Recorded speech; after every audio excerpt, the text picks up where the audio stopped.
Welcome to Episode 2, what I've learned so far about the history of bonsai. The earliest known documentation of bonsai is from the year 706. That's the date a tomb was built for a Chinese prince. On the wall of this tomb is a mural depicting a procession of people carrying gifts for the prince, and one of them is carrying a bonsai tree. So we know for sure that 1300 years ago, this art form had reached a level where it was a gift worthy of a prince. Wow. And a little perspective about the year 700.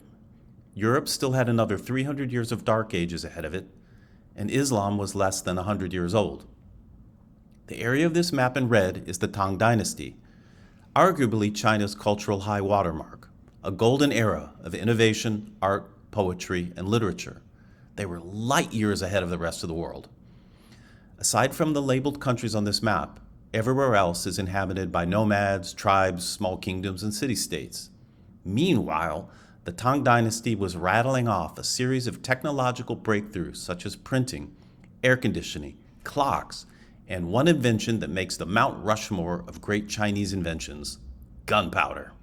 So China's cultural expansion has always been confined by geography. There are vast mountain ranges to the west, jungles to the south, and on their northern border, desert, and beyond that, the Eurasian steppe. The only way west for China was the Silk Road, which is a narrow corridor through hostile lands.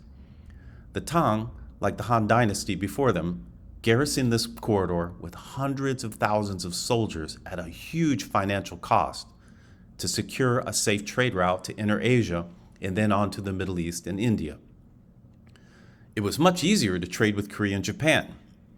Both of these cultures benefited greatly from this advantage.